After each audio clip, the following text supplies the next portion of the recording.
Hello, and welcome to RPG Book Club, the podcast where we talk about a little bit of a video game or watch a lot of an entire anime and talk about how it makes us feel. I am Maddie Grace Webben. I'm Elias Sailor Eli Warren.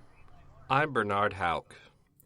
And today we are doing our typical movie night where we watch some visual media that is relevant to a game we just played. So we just finished playing Ys 1 and Ys 2. Wonderful games, loved them a whole lot. And now we're watching the Ys anime, which was made probably in the 80s, judging by the way that it looks, and by that would make sense. We're only watching the Ys 1 portion of the anime, because watching the whole thing would be too much. And even though Ys 2 is really, really cool, we figured jumping in the middle would be weird, and now that I've watched it, I agree with that. So yeah, we're watching this dang old anime, but before we get started, how are y'all doing? I feel awful. My eyes hurt. My forehead is like weird. My forehead feels like wrong and itchy, but like under the skin. And I'm tired. I have no idea what's wrong with me, and I hate it. Oh, that sounds really unpleasant. That's rough all around. Yep. No, it's no fun at all. I have some advice for you. Stop. Yes. Stop it. Okay. Just cut it out. You'll be fine. As a word from Dr. Sailor Eli. If my eyes were hurting, I would simply stop having my eyes be hurting. Exactly. Okay. No, that sucks. I'm very helpful. I am also actually in a lot of pain. Not right this second, but in general, I have this really bad pain on the left side of my jaw that I've kind of had for a long time, but not so much that I've ever gotten to go to a doctor because I'm dumb, and also I mostly didn't have health insurance, so I didn't think, oh wait, I could fix this problem instead of just dealing with it. But like, it's just like, sometimes my jaw gets stiff and whatnot. But anyway, last week on Tuesday and Wednesday, or maybe Wednesday and Thursday, it started hurting like the goddamn Dickens, like really, really, really bad pain. And like I couldn't chew very well because I couldn't close my mouth all the way. So I started taking some a normal responsible amount of painkillers, and also doing a little bit of Googling to find out what's wrong, which just made me more anxiety because I was like, what the fuck is wrong with me? And I couldn't really I have a little bit of issue with my insurance right now, so I wouldn't be able to go see a doctor right away. Luckily, after 2 days of this, it kind of went back to normal. It mostly went away. My jaw feels pretty much, it's pretty much fine right now. If I move it like a certain way, it hurts, but it's like basically fine. So I'm still going to fix it. I'm still going to go see a doctor, but it's not critical, and I'm not dying. That's good. And it's not like, it was like so much that it was like impeding, it was like making my brain not work as well, right? Like I couldn't sometimes focus on things because I was just focusing on like not making my face hurt. But yeah, it really stunk. Eli, have you been dealing with any debilitating debilitating bodily illnesses? Sort of. I have chronic back pain, which is great. Yeah. That always sucks. It's it's very unpleasant. And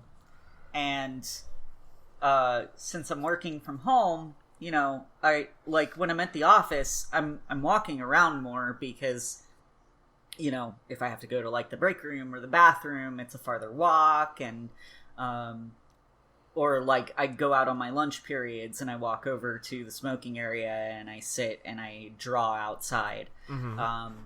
So I'm getting slightly more exercise when I'm at the office. So I've been trying to like make myself go on walks. And thankfully it's been cooler outside recently, which is really nice. Mm-hmm. And I'll go out real late at night.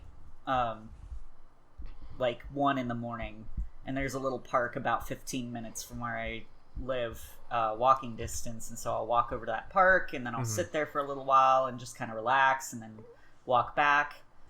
Yeah, so I'm trying to force myself to do things other than sit at my computer, because left to my own devices, I will just sit at my own computer all day. I think that might be part of my jaw issue as well. I've been laying down on like my bed more, like playing Switch and stuff, which laying on my face and whatnot. Could be stress, could be weather temperature changing. But yeah, it's. I think that this quarantine situation is kind of getting to everybody, even in the physical sense. Yeah. Yeah. And I still have a bruise on my arm from where I got blood drawn 2 weeks ago. Still? Jesus. Yep. That sucks. It's not. It's finally starting to go away. Like, Okay, it's not good. as bad as it was. So that means But it's probably not it's- like a problem, but if Probably not. But, and it's like, it's a little sore if I press on it, but it's not like. Well, anything don't press on it. don't press on Yeah, it, right. Eli. Don't do that. Yeah. But yeah, I mean, other than that, I've just been doing lots and lots of Final Fantasy still because I'm officially super addicted to this game. If it was not for all of the goddamn video games, now you're officially addicted to FF14. Good to know. Let's log that away. Hey folks. Turns out Eli's addicted to FF14. This week I was thinking about video games, and someone shared a picture of FF14, and I was like, I should play that. Honestly, if it wasn't for the 10 million other video games that I either am going to be playing or literally have to be playing. Basically, Chrono Trigger, I have to play because of the podcast. Animal Crossing, I pretty much have to play because of my girlfriend. I mean, I love the game, but also I have to play it. And then Final Fantasy VII, like, I have to play it because yeah, I have to, right? If it wasn't for all three of those, I probably would be playing FF14 now. Yeah, it's a gorgeous game. Yeah. It's got a great story. Because it's like, the whole quarantine thing and being inside. It's like, ooh, FF14, Yeah. this looks good. I should play it. If you want to get the story, but you don't want to actually shell out the money to play the game, there's YouTube compilations of the cutscenes, so you Nah. always look into that. I've never been into that. Okay. If I'm That's not fair. going to get the story by playing it, I'll just not bother. I'm just like, well, I guess I'll never know what happens Yeah. in that game. But yeah, Bernard, anything else going on with you besides the crappiness? I've just been playing a lot of video games when I can keep my eyes open enough to play them. Oh, it sucks that video games require eyes, and eyes is your current problem. Yeah, I mean, last week, my eyes hurt really bad for a couple of days, and then it sort of went away. Yesterday, my eyes hurt terribly, and this morning, they don't feel as bad. So I don't know what's going on. I should maybe call an ophthalmologist. Yeah. But I don't know. No, I would recommend it. I had a scare year and a half ago where I thought that I had maybe, like, my retina had torn or something. Oh, jeez. Yeah. Thankfully, it was not the case, but ophthalmologist was very, very kind and very helpful, and would highly recommend the Austin ophthalmologists because they're super great. This is a slightly random comment, but I've always personally felt like, of all the various ways that a body part can be injured, torn is the one that sounds the most squicky to me. Oh yeah, Like, if you hear Yeah. that something got broken, you're like, yeah, sure, it broke, right? Like, it broke in Yeah. half. If you hear that something was like punctured or cut, it's like, yeah, I get it. But if something is torn, you're like, ooh, it is not supposed to do that, no, right? Because, like, to tear, it's almost like if you get, it's like getting stabbed with a blunt object, right? It's like, no, tear isn't like a sharp thing cut it, because when a sharp thing cuts it, it's like, duh, of course, it's a sharp thing, right? But torn is like, no, you just moved it in a way it wasn't supposed to move so hard that it ripped apart. And you're Yeah. like, ooh, Yeah. ooh, that's squicky. Ooh, I don't like that. Of course, it's so squicky, I shouldn't have just described it in visceral Yeah. detail, sorry. How about we talk about East? Yeah. So, I don't know if we'll be able to get some music from this anime. Hopefully we will. But yeah, let's listen to some anime music and we'll talk about this show.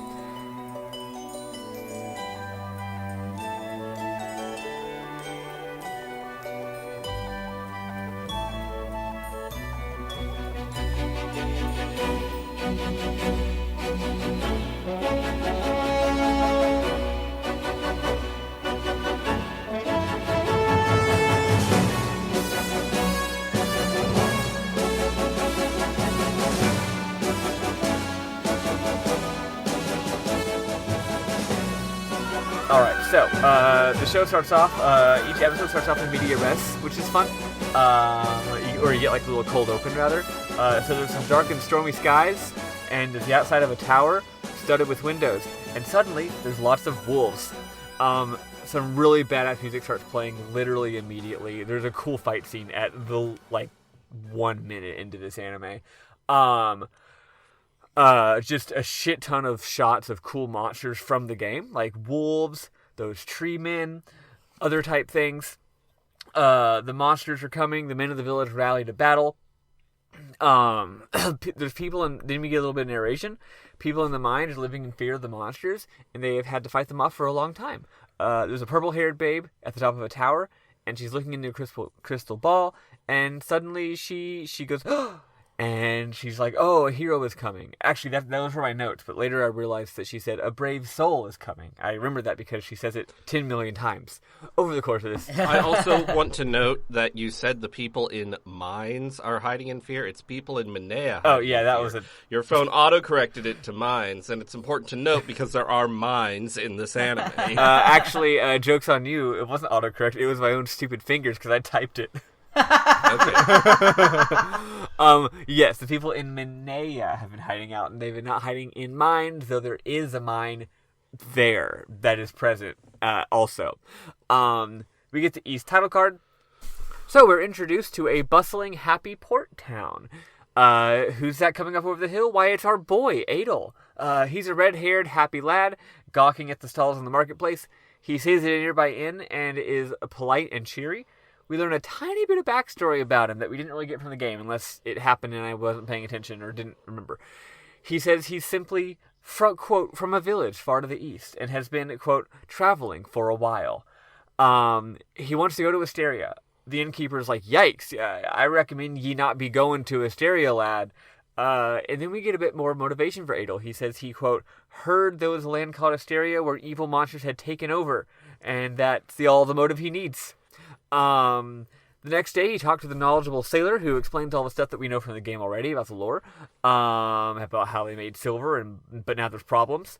But he can't help Adel. He says, I'm not helping you do that. But then Adel says he feels drawn there. Every time he hears about Asteria, he just feels like he needs to go there. As he says this, the main overworld theme from East 1 starts playing slowly, and then it turns into a fucking banger, and Adel's like, I'll do anything to achieve my goal, and the sailor can hear that he's the hero because of the music, and he says, okay, you know what, if you work for me, I'll help you out. There's a really cool montage of... Also, he's hot. Yeah, you know, he's really hot. Yeah. There's really... all the characters in this game or in this anime are pretty hot. Except Adel. Although Adel can be hot, depending on, what you're into. There's a really cool montage of Adel working hard with the other sailors. After some unknown time passes, I don't know, I parsed it as like a week maybe. Mr. Norton, this guy's name is Mr. Norton, Edward Norton. He tells Adel to put a huge sack on this little one-man boat. Adel does this and jumps in. And then Norton says, you're fired. And Adel's like, what? And he's like, no, you're fired because you did a lot of hard work, and this boat is your reward for all the hard work. Also, that's a bag of supplies. Get thee to Asteria. The sea is the calmest I've ever seen. Maybe there won't be a storm. Folks, there is a storm. What a shot. There's a big storm. It's pretty intense, and Adel almost gets owned. So Dogi and I put question mark. Later it turns out it's this guy named It's Goban. Oh, that's right, it is Yeah. Goban. The other guy whose name I can't remember shows up later. Dogi and the person we later learn is Goban. Find Adel on the beach, and he has a little dream sequence. Not much happens. He just sees the hot lady. Adel wakes up in the hospital. It is full of wounded warriors because the monsters are so strong. When the others learn he made it through the storm vortex, they are astounded. Later, he talks with Goban. No, this is where he talks with a different guy. Okay, so I didn't get this guy's name like 50 times. There's like a G. Isn't it Slav? What's that? Isn't it Slav? Yes, Slav. That's the guy's name. Yes. It's spelled like Slaghf. Yeah. Slav was a character in the Chronicles version. Oh, nice, Yes. nice. He wasn't in mine, so I was like, did they make this guy up? Yeah, so we talked with Slav, who's defending the town. Slav ends up being a really cool character, even though I couldn't remember his name because it's got like too many weird letters in it. He says, quote, "It's not enough to defend the town. This isn't a quote. He says it's not enough to defend the town. We need to find out why this is happening." Sorry, let's just back up for a second. Adel says that. He says, "I gotta find out what's happening. We can't just keep defending the town from monsters." But Slav says, "Well, I can't afford to leave the town, but if you want to help us, you should definitely do it and visit Sarah." Sarah is super excited to see Adel. She loses her bonkers. She tells him that there's a very specific legend passed down in her family where a brave soul will arrive to save the day, and also the brave soul's name is Adel Kristen. So that's cool that you just get a name. The monsters show up and they fight a bunch, and it fucking rules. At first they tell Adel not to fight, but then he does, and it's badass. It turns out Sarah told Adel to visit her sister in, Her aunt in Zeptic, and also she gives him a crystal. It's a dagger thing. She says it's a crystal, but it also is like a dagger. I feel like there was a missed opportunity here where they could have just taken the animation cells of Adol and the monsters and just mashed them together. Yep. Yeah, he should have just been slamming his body into the monsters repeatedly. Yeah, like they could have saved so many animation frames. Yeah, it would have been more. It would have been so much more realistic and accurate to the source material. Instead, every single time Adel kills a random minion monster, he dramatically slices it in half. Yes, yeah, that's his signature move, and it whips. So the next day, our boy is all geared up. One thing I like about this anime is Adel continuously gets better armor and weapons throughout the series. So he's like going to the shops in between episodes, which is nice. So after getting his cool ass armor, he sets off. So that's episode 1. The next episodes, I don't be going into quite so much detail because frankly, not as much happens. But yeah, just wanted to get all the little deets there. Episode 2. So we get a flashback to baby Adel. We get his backstory, which is literally just that he's a hero and a good boy. He's looking at a book of scary dragons, and his dad tells him dragons and monsters and witches are real, and they exist in various lands, causing people trouble. Adel says, "When I grow up, I'm going to be a hero and slay dragons." And the dad's just like, "Cool, love this for you." And there sure are dragons in East 1 and 2. Yep. Not to mention all the witches. There are so many witches as well. Yeah. There's wizards at least. Some of those random enemies could have been witches. Who knows? All you do is run into them. So our boy has finally arrived at Zeptic. But it seems abandoned and destroyed. He's very sad about this. He's like, "I was too late." A mysterious stranger appears. Oh, it turns out this is just the town of Raston. It's been destroyed for a while. This man is from Zeptic. Adel feels very silly. Turns out this guy is Luther Gemma, one of the few characters I remember from the games. It's Luda Gemma. His name is Luther in the anime, Yep, though. Oh, is it? Yep. Okay, well, they pronounce the surname Gemma. Nice. I was not listening to how they were pronouncing it in Japanese because I can't do that while also reading subtitles. So yay. So anyways, Luther Gemma. He says he's been investigating, and there's something peculiar about this town that he's currently in, Roston. All the silver is missing, but it wasn't looters because nothing else is missing. It's just the silver. The monsters seem to be after silver. Adel and Luther become buds.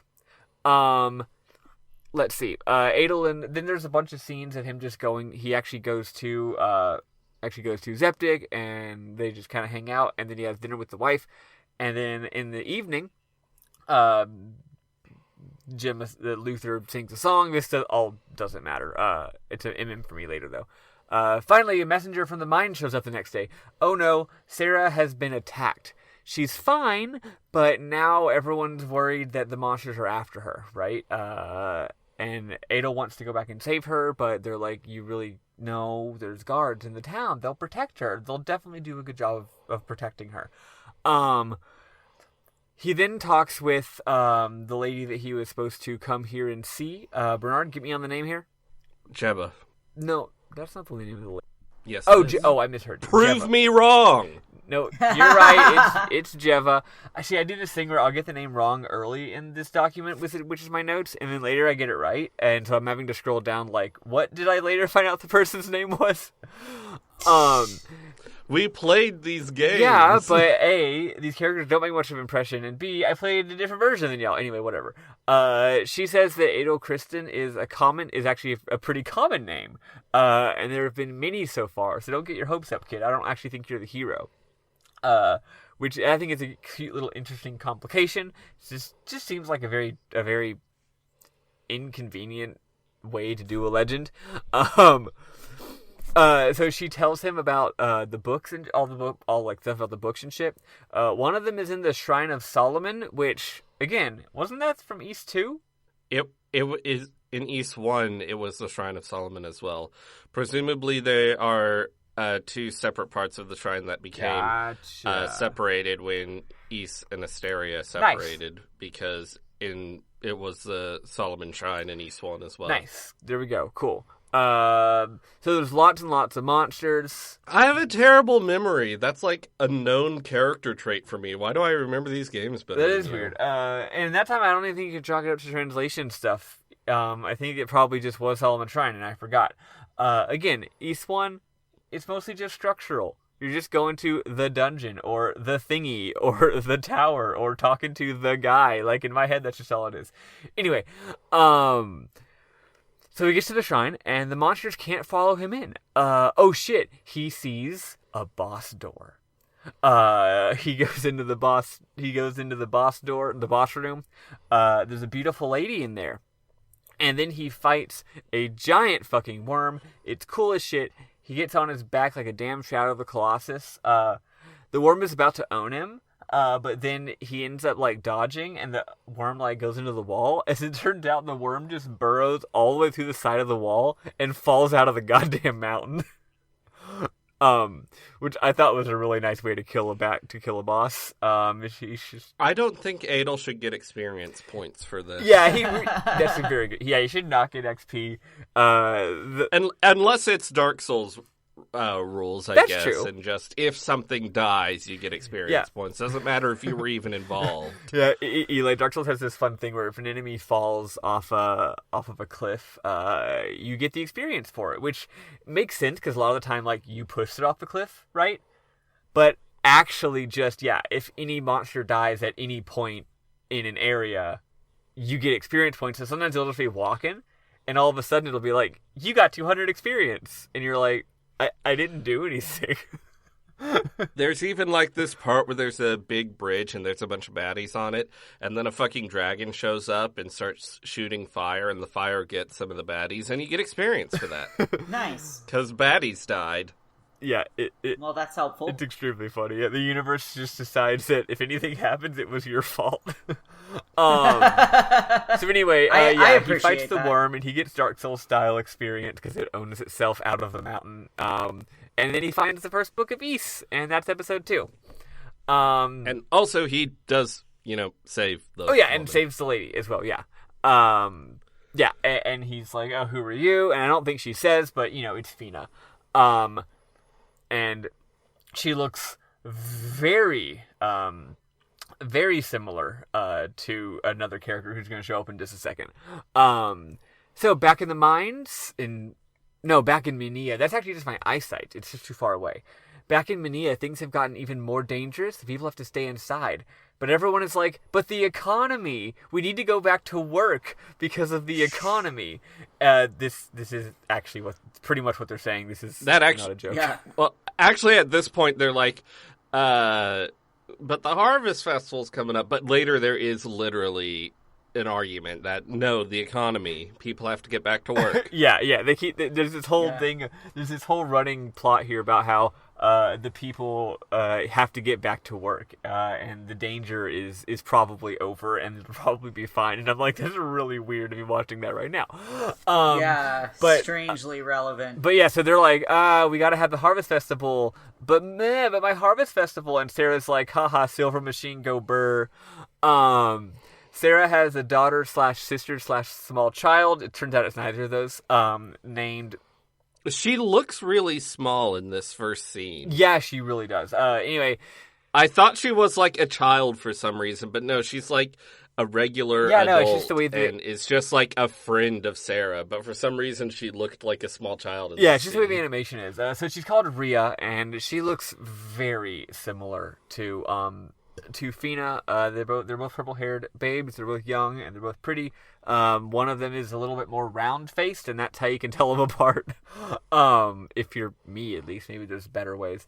Also, their voices are quite a bit different. Back in the town, Jeva watches with happiness as Adel happily takes a swim in the lake. Some city pop music plays. It's really good. Adel just grabs the biggest fish in the world and hauls it back onto the shore. He and Fina are getting close, which is nice. They're seeing some rain clouds, and Adel says he learned how to read the weather and catch fish from the fisherman in episode 1. We jump to Mania, and holy moly, it is hells of raining. It is just absurd amounts of raining. Some mysterious road figures are like, "Please, we are travelers, let us in. We're definitely not bad." And the people running the town are like, "They're not bad, but they are bad." What's funny is the people are like, okay, we're going to let them in, but then the bad guys don't even wait for them to let them in before they just fucking blow everything Yeah, that's so up. true. They do like a weird electricity spell. It's kind of hilarious. These bad guys are, one of them is the boy who has been a bad guy for a hot second. I wrote it down. Well, one of them is, I don't know if we even get his name. He's just like a wizard. And, another one is called, I believe he is called Darius. Oh. Which I'm wondering if he's actually like the dolls we know from East 2. Yes. And he's going Yeah, to be that's in the one I was East trying 2 to remember, anime. yeah. I just went ahead and assumed that was the case. So I'm pretty sure this guy is Dolls or Dallas or whatever his name is, depending on your version. Yeah, from East 2. So that guy, he was like a random, like, he was like a middleman, evil bureaucrat. Who we owned in East 2. He's here, I'm pretty sure, as Dallas, or as, what does the script call him in this? Darius. It's Dares, and they pronounce it Darius. There we go. And the other guy is this wizard named Genocres. I know that's right. I did write that down directly from the subtitles. I don't think, is he a character from the games? I think that might be the first boss we fight before we go into Solomon's Shrine. Gotcha. And they just were like, okay, that wizard's going to be a guy, because Adel doesn't fight someone before going into Solomon's Shrine. He just fights the second boss of the game, the giant worm. Oh, yeah. That makes sense. So, yeah, these are loosely based on some characters from the game. And these wizards, I like these wizards quite a bit. So anyway, some whatever stuff happens. There's some pretentious scenes of various characters, whatever. Eventually, Adel senses that Sarah's in trouble, so he heads back to Mania. One of the road figures turns out to be a super dangerous wizard. Some more city pop plays. It's really good. The whole town surrounds him, but then they realize that the wizard ruse was a distraction. And the other guy is clearly in the room with Sarah, which he is. So Dallas, is what I assumed he was, is in the room with Sarah. He turns her to stone. Oh no! Adel arrives way too late, aka like the next morning, and is really sad about this. So then a guy whose name I forgot, although now I know who it is, shows up and gives Adel a great pep talk. It turns out this is Goban. So he gives Adel a great pep talk and also another book of Ys. He's just like, hey, I had this. Then Genocres shows up and tries to kill them, but they... He had it because he is Jeva's son and Sarah's cousin. This has been made clear. Yes, okay. At this point. Cool, thank you. It's hard to take notes on an anime. You have to keep pausing it. Early in the show, I would like have it in a small screen and then be writing alongside, but it was getting hard for me to focus. I was either pausing too much or I was writing while I was having to read. So later on, and also it just wasn't as good as on a small screen. So later on, I would watch it big screen and then just pause it more periodically. And that's probably why my notes got worse. But frankly, I did enjoy it a lot more that way. So you win some, you lose some. The Harvest Festival comes, and Rhea shows up. Turns out she's an orphan who lives at the church. She's just, as Bernard said, she's just friends with Sarah. They actually don't make this very clear, but she, at least it's assumed by people that she's a refugee from Raston. Yes, that is hinted at as well. So she sees a vision and says, go to the mine. So that's episode 3. Episode 4. I thought we were halfway through here because I thought there were 6 episodes. Turns out there's 7, so cool. Adel has a pal, a friend of Goban, aka Dogi, the guy who saved him on the beach. He's like, oh, I'm the guy who saved you on the beach. My name's Dogi. I like Dogi a lot. He's just he's great. I love him. He's just a big boy. He's a big boy. He's a chum. He's a sweet lad. He's a himbo. He's a massive fucking himbo. They're in the mines. We have a cutaway to Dark Fact. He just dramatically intones stuff. I don't know.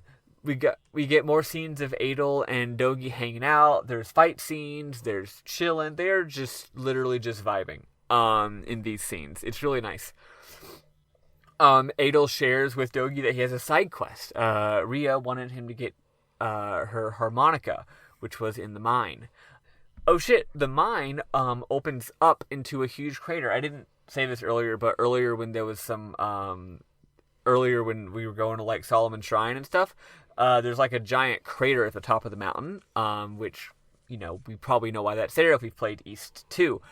So it turns out that the mine, which was lower in altitude, opens up inside of the crater. So they're like, what? We're confused. You know, we've been going down. Why is there light? I don't know. It's just cool.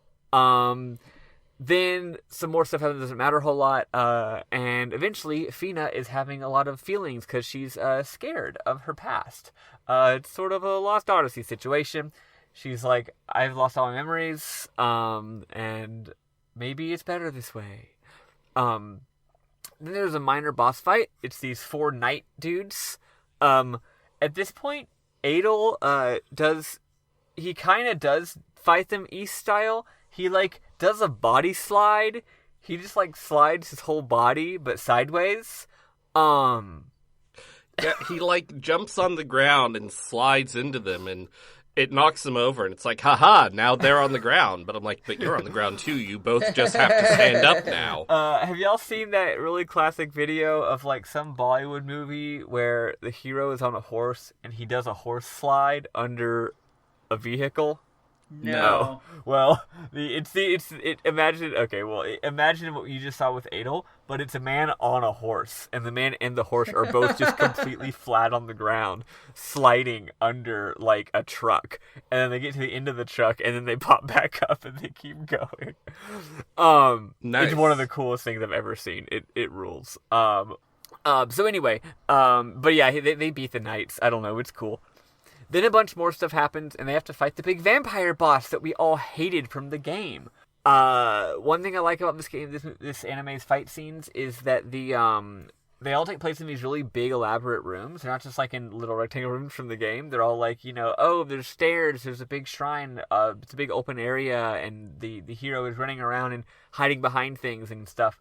On the other hand, I'm like, nah, man, like, he should have, like, recreated the mechanics of the game. He should have been separating himself into 4 little bats, and then flying at Adel, and then Adel has to dodge the 4 bats, and then has a second where he has to stab or ram himself into the vampire.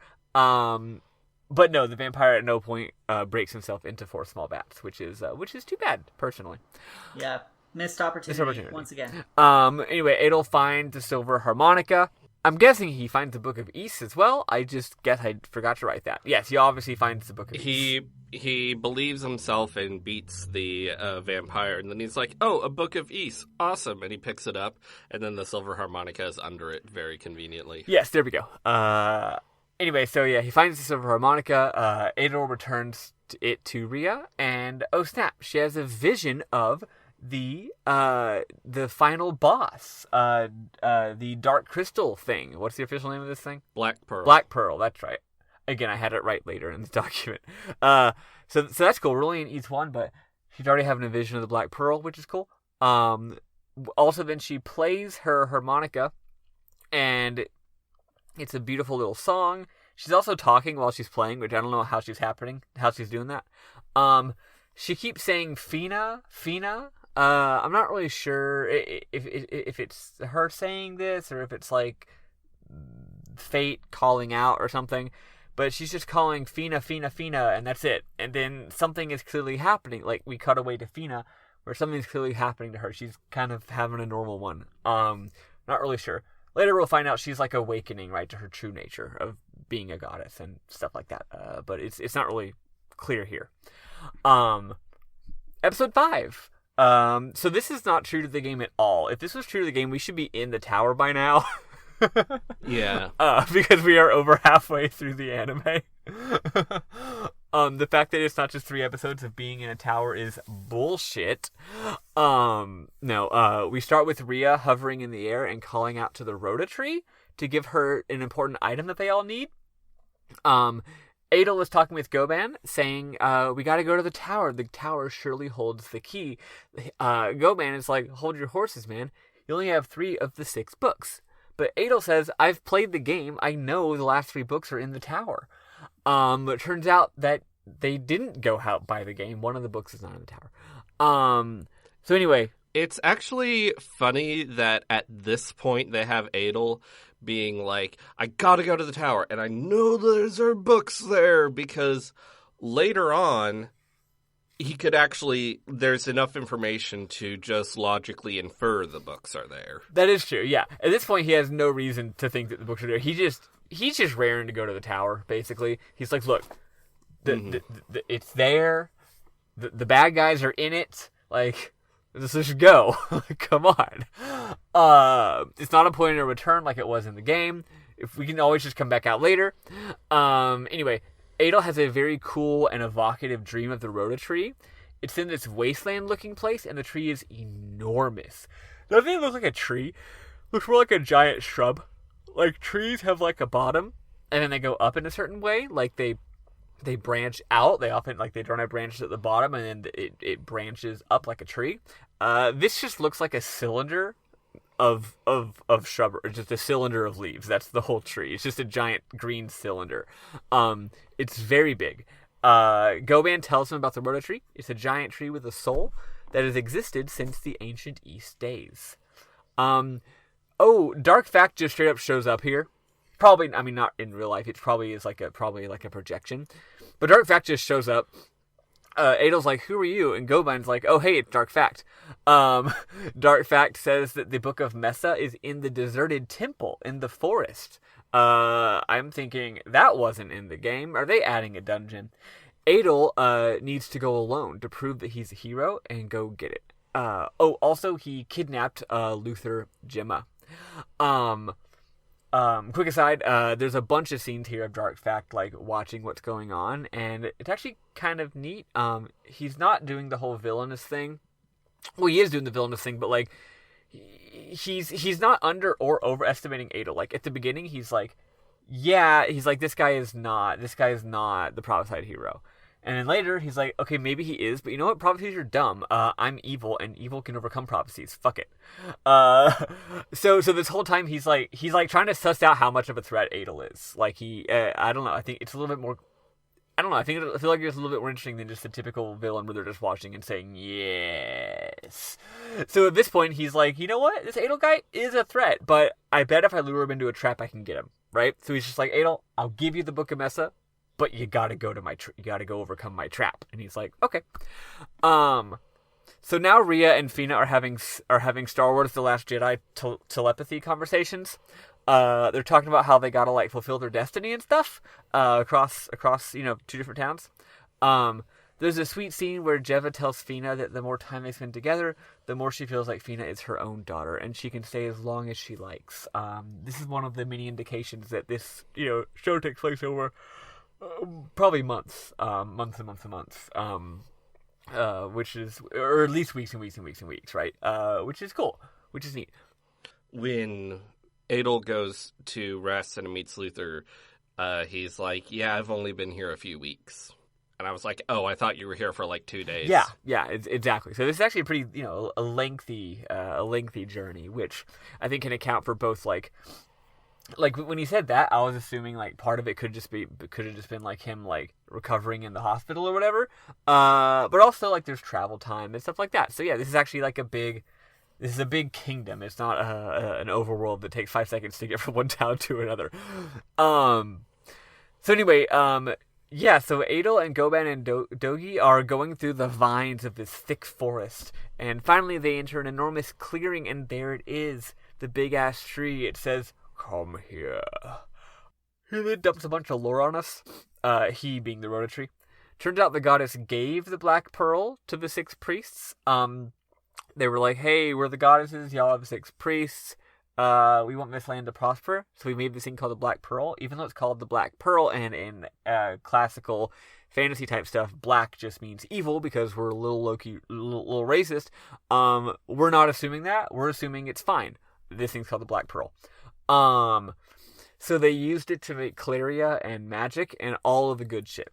But making Claria has, quote, given birth to peace and violence, both good and bad, magic and monsters. The goddesses did not foresee that happening. They're like, oops. So they buried the Claria deep in the ground, and they raised the Black Pearl into the sky to separate the two, thinking that would like lessen its power, which I think it did for quite a while. But then, of course, eventually the people started mining up the Claria because they said, oh, look, it's silver. And that's causing problems.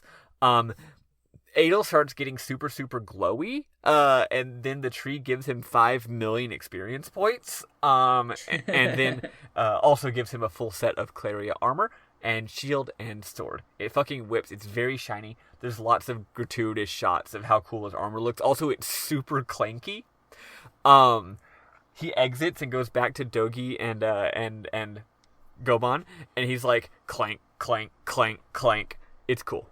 There was also one more armor change earlier that I forgot to mention. So this is his 3rd armor change.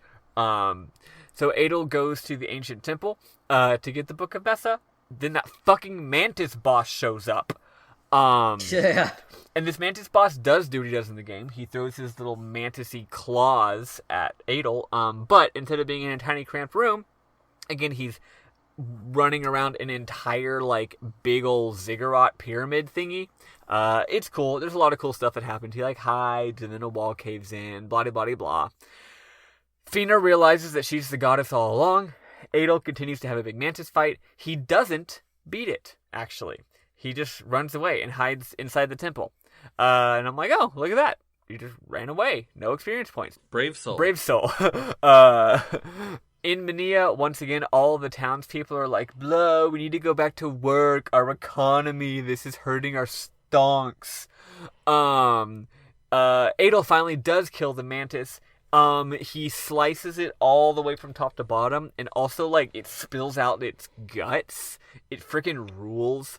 All this goopy intestinal stuff just bleh, which I don't think bugs have that. I think bugs have a different thing going on inside there, but it's still cool. So that's 4 books down. Time to go to Dom Tower. Also, Adel can now read the books of Ys. Cool. At this point, it makes sense to go to the tower because it's like, oh, I know that he has learned that Luther is a descendant of Gemma, which is, his name is Gemma. So it's like, oh, Luther Gemma probably has the Book of Gemma, which Dark Fact kidnapped him, and now he's in the tower. And also, I also know that Dark Fact is a descendant of the priest Fact, so he probably has the Book of Fact. So now it makes sense to go to the tower, because it's like, oh, we have reason to believe the last 2 books are in the tower. Dark Fact actually explicitly does say that he has the book earlier as well. Does he? Oh, does he tell it to Adel? Yep, he even says something like, as long as I have this book, you'll never defeat me, which is, something you say when you don't want to get defeated by the hero. Which is actually funny, because that's really not what it is. It's not like, as long as I have this book, you'll never defeat me, because you defeat him to get the book. So he's just not even right about that. So anyway, episode 6, which I thought was the end, but actually turns out there's 2 more episodes, which was a fun little surprise to me. That's one reason I was up a little later than expected. But the other reason was that I got hopelessly addicted to Mario and Rabbids Kingdom Battle. Whoops. So as the goddesses fly towards, the goddesses are flying towards the Tower of Dharm. They're talking about the whole, there's always going to be good and evil. And basically, Dark Fact is saying the same thing as I mentioned before. He's saying that there's always a balance between good and evil, but actually, evil is more powerful than good, so we're fine. We're always just going to kick good's ass, so, we're just always going to win. It's great. And then Dallas casts, a big spell thingy that just totally, on both Fina and Rhea, and just owns her, owns them from totally long distance. He just does something and they start hollering, and then Rhea disappears. We find out later, of course, she is captured. So anyway, they finally go into the tower. They immediately start having to own some people. It's Dogi and Goban are the ones going with our boy Adel, which is cool. He's got a whole party. So back in the village, they keep fighting. They keep arguing about whether or not they're going to disband the army. Because again, they keep to explain the jokey way I said it earlier. They're like, Adel. They're like, hey, we haven't seen the monsters in a while. Adel probably saved the day. We're just going to assume that he did and send all of our soldiers back to work, because we really need to send the soldiers to work. It's hurting. It's really hurting our economy to not have them doing that. It'll be fine. But there are various characters arguing against it. Sloth is the main person saying, no, don't disband the army. That's dumb. Please give it a little bit of time. Let's wait for Adel to come in, tell us that he actually save the day and actually stop the monsters. So that does work for a little bit. So anyway, Adel gets separated from the rest of them because he gets to the the mirror part, the hall of the mirror maze. They're like, no, don't touch the mirror, and he touches the mirror, and he goes through a cool crazy graphics situation, and then he ends up being trapped, and he finds Luther.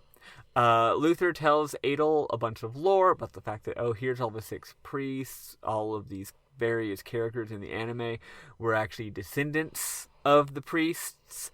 Dark Fact was one of our buddies. He was one of the descendants, but he became evil, and Adel says something like, why did he turn evil? And then Luther says it was because of silver, and I'm like, oh, so greed. But then he's like, no. He started collecting all the silver because he wanted to make his evil army. And I'm like, wait, that doesn't explain why he became evil, though. Well, in my experience, people don't need a reason to be evil. That is true, but this is an anime. They just do it. This is also, he does explicitly say why did he turn evil, but yeah, he's just like the silver didn't corrupt him. Him collecting the silver was because he wanted to take over the world and was evil. So whatever. Maybe he turned evil because his name was Dark Fact. Yeah. Anyway. Maybe he was Happy Fact before he became evil. He was chill fact. Chill Fact. Or he wasn't dulk decked, he was fun decked. Anyway, Luther gives Adel the book of Gemma, and the two continue on through the tower. They eventually meet back up with Dogi and Goban after Dogi and Goban were also having a lot of their own fighting. Dogi especially got to have his own little Dogi venture, which was I love that for him. I like that.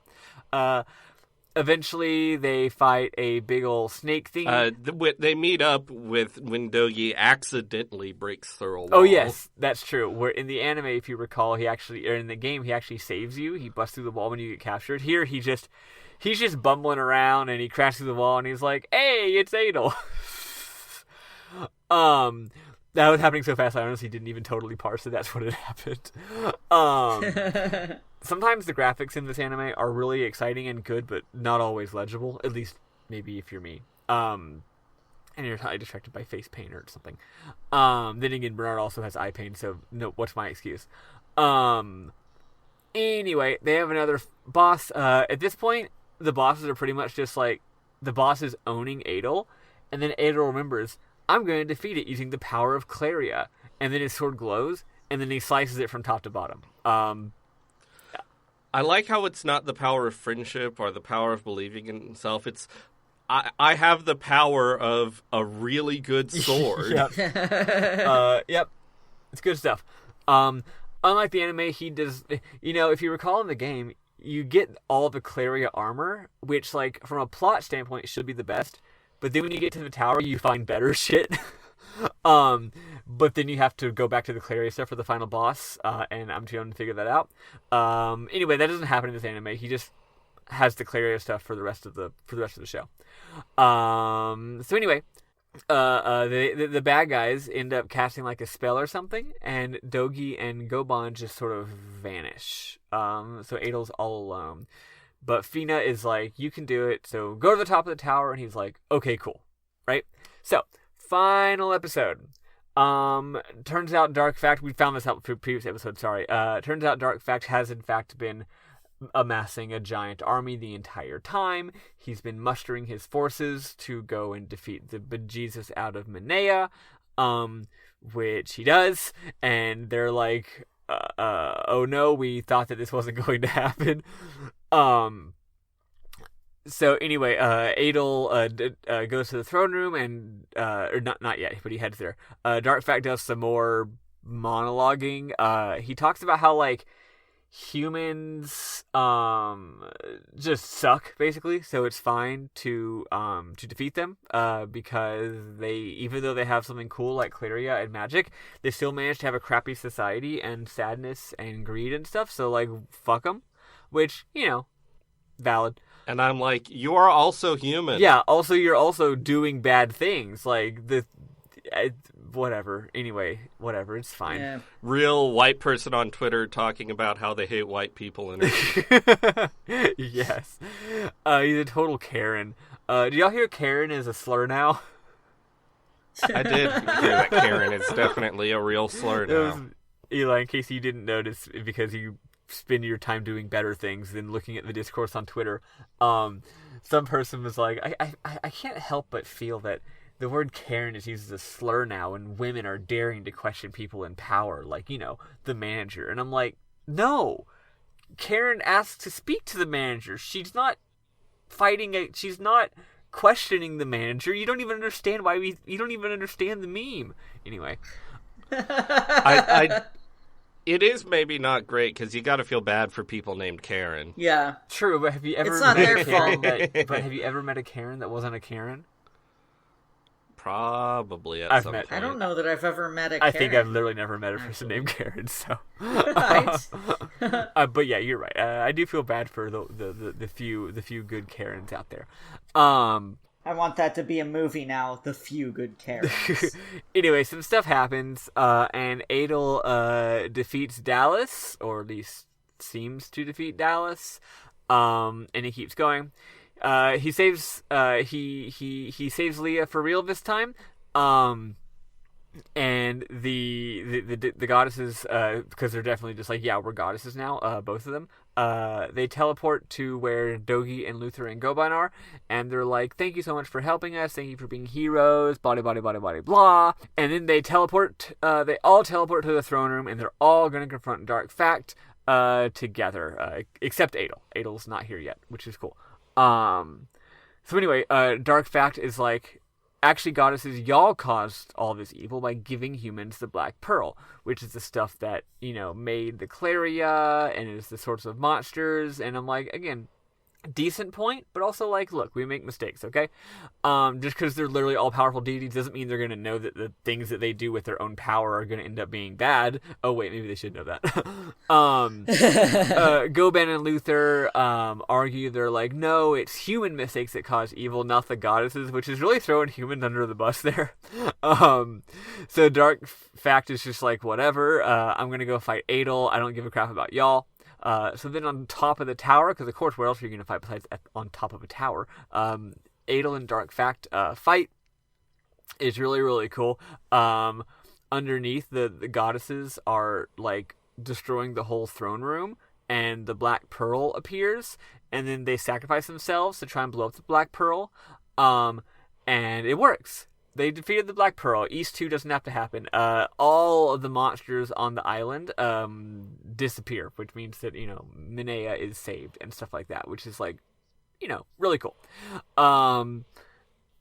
Then Adel is fighting Dark Fact, and Dark Fact sees that happens, and he's like, "Oh no, I've lost." Adel hasn't actually defeated him yet, but he's like, "The goddesses owned my plan. I guess I shouldn't have left the Black Pearl unguarded while I fought this guy." Good has triumphed. Since he wanted to kill me, just go ahead and freaking kill me, whatever, man. Yeah. He, tries to do a face turn. I don't really understand what's going on. He's like, kill me now. If not, I'll be corrupted and do bad stuff. And I'm like, what is going on?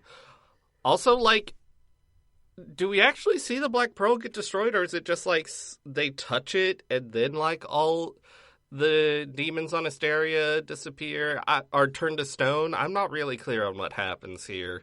I'm guessing maybe it will become more clear in the East 2 anime. Yeah, because obviously the Black Pearl was not destroyed because, maybe this was just maybe this was just a partial Black Pearl, because the real thing obviously is up there in the floating land of East. I don't know. But anyway, yeah, he's like, "Oh, you gotta kill me," and Adel is like, "No, I shouldn't." But then he does, which I think is cool. It's not that kind of anime. This is the kind of anime where the hero does kill the bad guy because he's bad, and that's what a hero does to an evil wizard.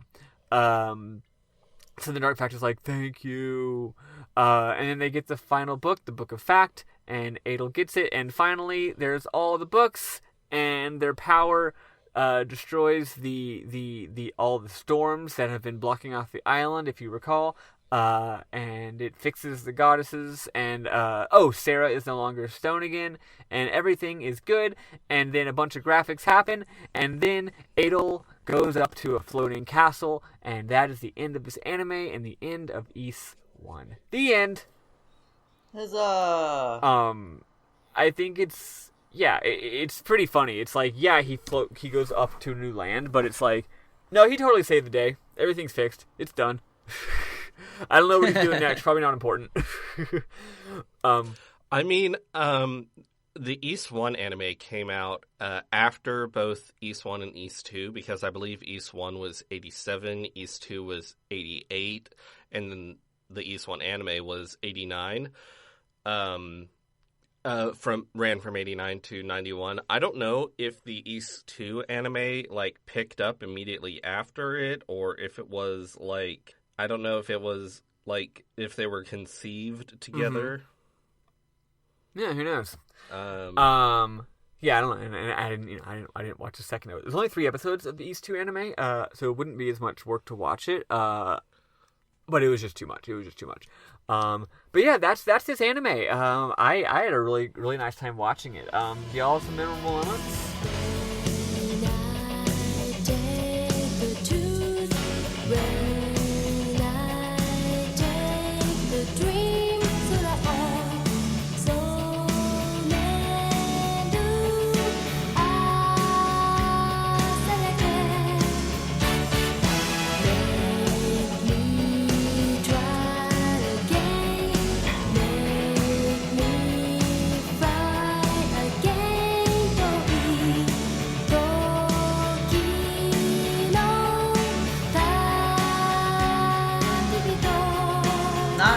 Particularly.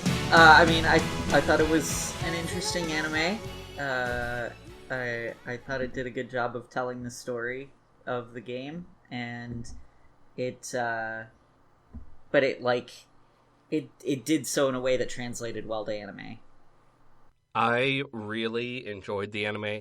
I thought it was a very good adaptation of the game. Like, I would, having played the game, I would think adapting it, especially just East 1, to a good anime would be difficult. But I feel like they, rearranged characters and stuff in a way that felt very faithful to the game, while also making it work more as a regular story. I think it is a good video game adaptation, and I really liked a lot of the characters. I really liked Dogi, of course. I also really liked Mr. Norton.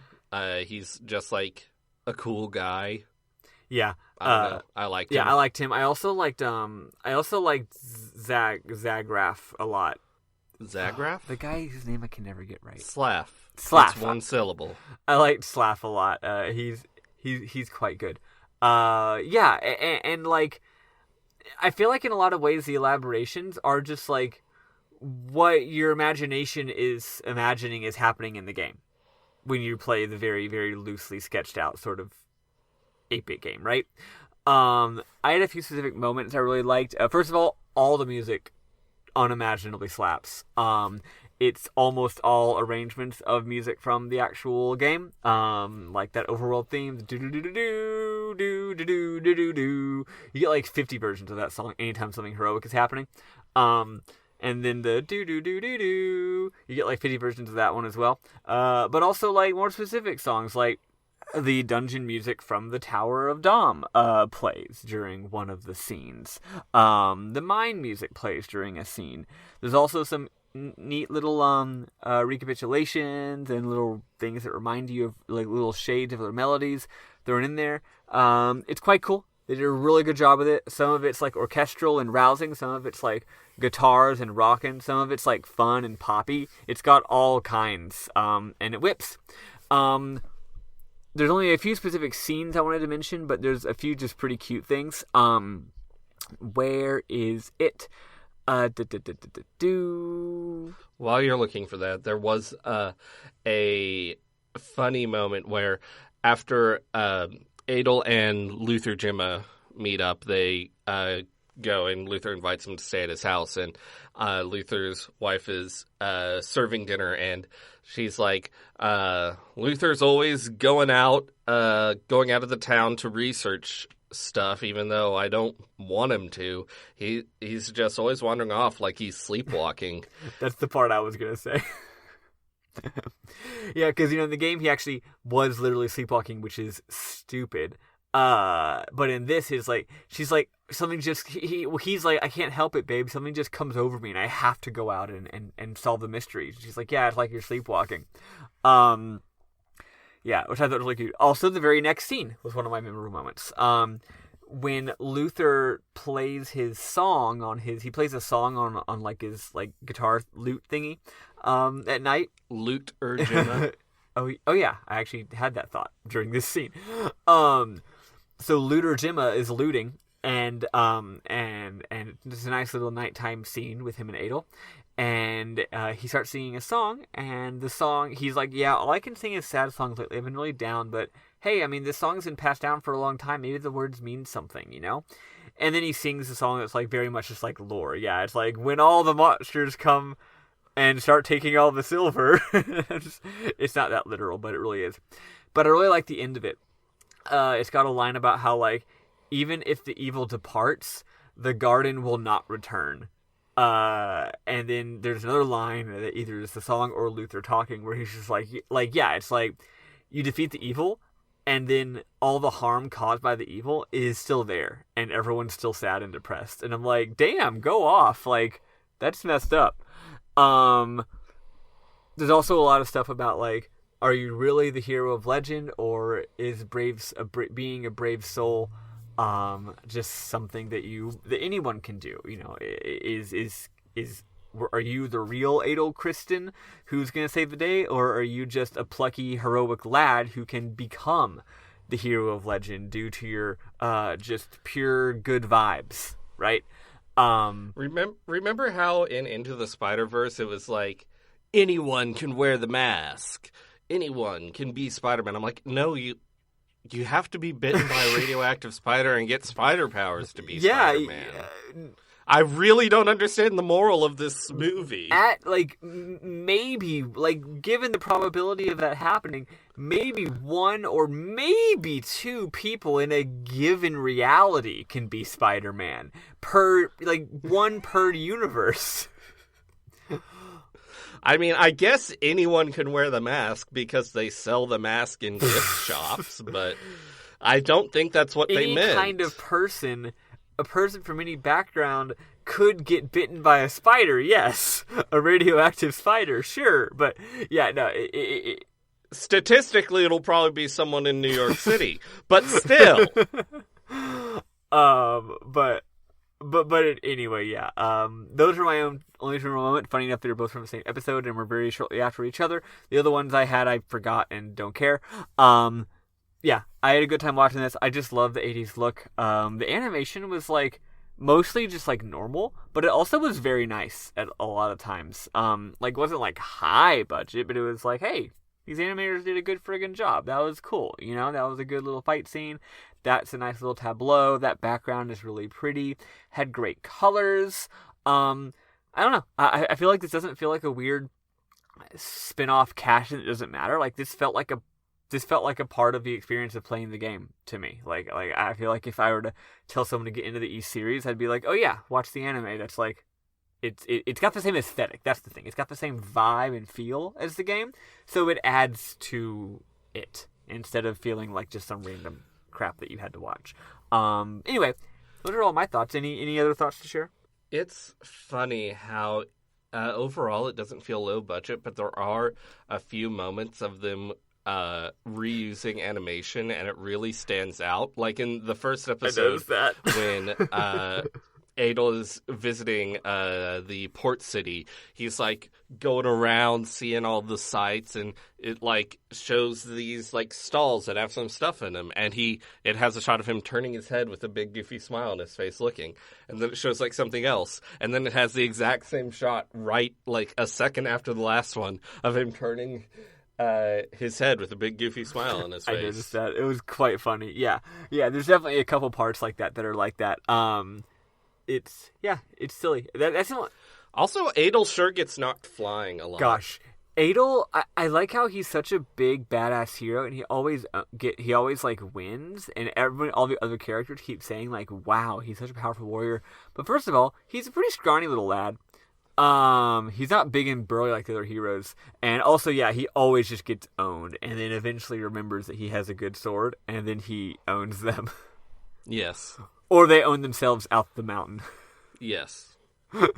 That's still my favorite part, probably.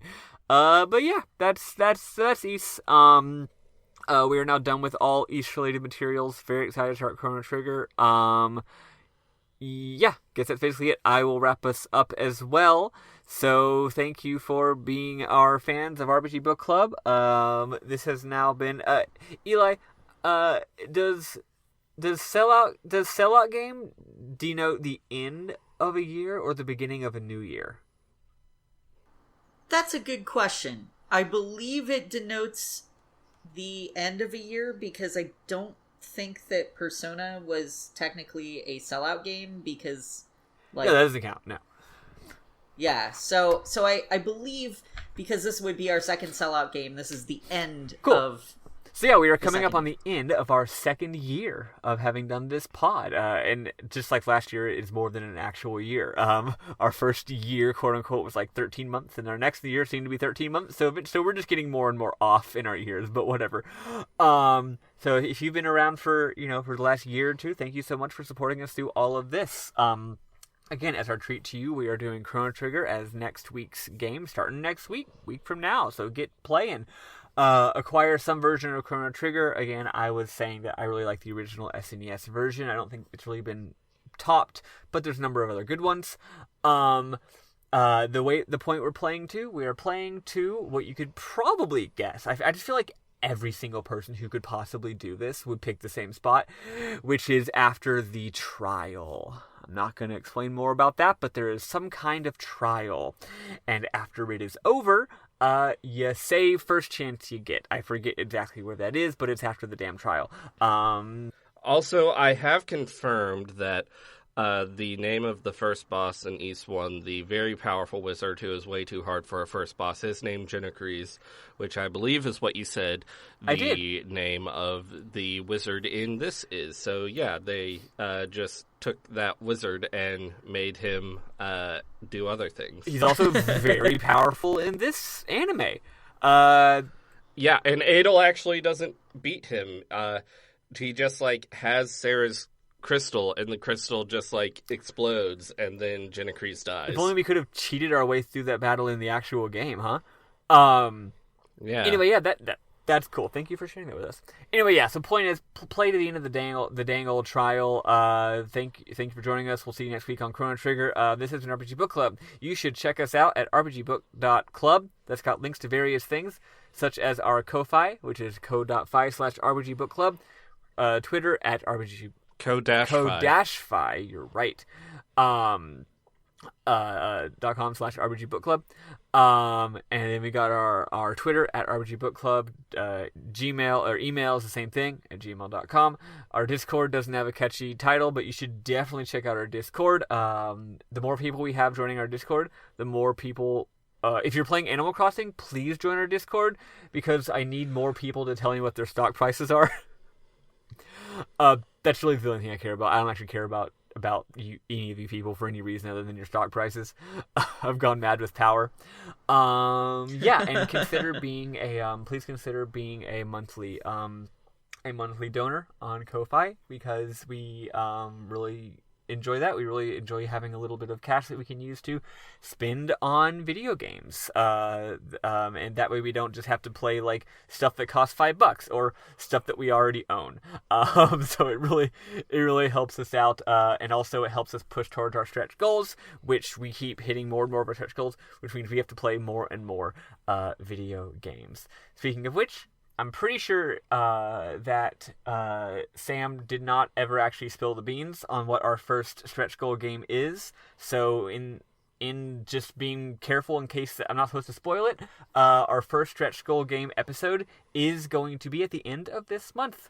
So all of you who donated towards us hitting that, thank you so much. You're going to get to hear us talking about a new entire video game at the end of April or early May. So definitely please look forward to that. I know I'm looking forward to playing it. Anyway, that's all we've got. Thanks for joining us on this fun adventure. A special extra double triple ultra thanks to our guest, David Bernard Hauk, who has been, I don't know why I called you that. Anyway, our guest, our buddy Bernard, who has been with us the entire time. Bernard, do you want to plug anything? I don't do anything, or I haven't accomplished anything to plug. I've made a few good posts on my Twitter account, which is at David Bernard H. Yeah, honestly, Bernard's tweets are quite good. Except that the Twitter algorithm always decides that I don't want to see them. So anytime the Twitter algorithm goes back to like showing top posts instead of showing just chronological, it doesn't show me Bernard's posts. So it thinks that Bernard's posts are bad, but it's wrong. Rude. They're good. Well, it wouldn't show you top posts for me. All of mine are bottom posts. That's a joke. I didn't need to know that. I didn't need to know. That's Also, a joke. frankly, I'm surprised. I loved it. Yeah, I think you're lying about that. Anyway, y'all, Mine are Switch posts. This is our last this is our last episode with all gays. Yeah, the straights are coming back. Sam's like a little gay.